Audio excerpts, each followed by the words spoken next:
Marami po nagtatanong sa akin ngayon kasi uso daw ang sipon, meron din mga trangkaso, mga allergy, ano daw mga home remedies. Alam ko halos lahat ng bahay ngayon may mga ganyan-ganyang sakit eh. So tatlo tong mga kakaibang mga sakit, kailangan alam natin ano difference. Ano ang allergy, ano ang sipon, ano ang sipon is common cold, ano ang trangkaso o flu. Okay? Isa-isahin natin na doon muna tayo sa pinaka-mild. Allergy, sipon, trangkaso. Pag allergy, lagi po, wala pong lagnat itong kasama. Okay? Basta, bahing ka lang na bahing, sama pakiramdam mo, kahit sa mga curtain, sa pollen, sa mga halaman. Tsaka itong allergy, matagal yan. Aabot yan ng 1 buwan, 2 buwan, may allergy. Tsaka talagang may history yan. Yung mata mo, namumula. Ako may allergy. Namumula. Sipon mo, tutulo. Pero wala kang lagnat.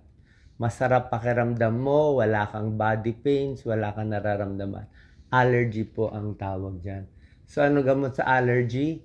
So, inom ko lang ng mga antihistamine.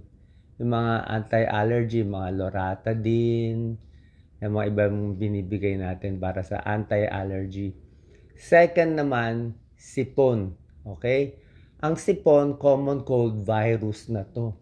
Virus ang cause nito. Pero ang sintomas, halos hawig din eh.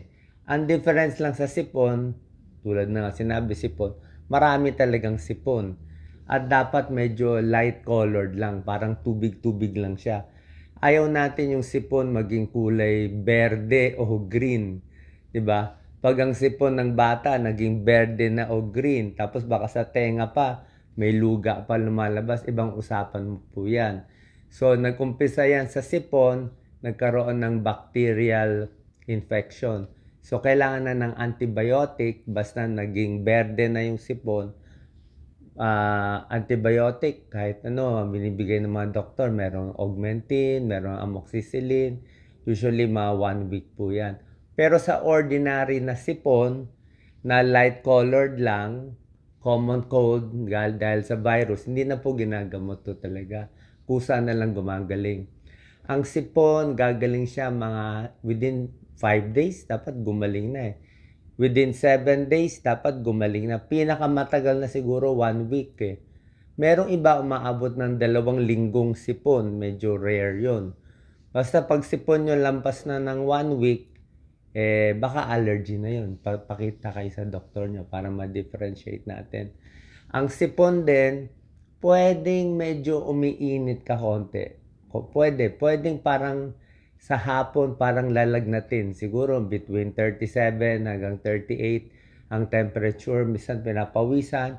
Body pains, konti-konti kasi virus siya. Pero konti-konti lang, very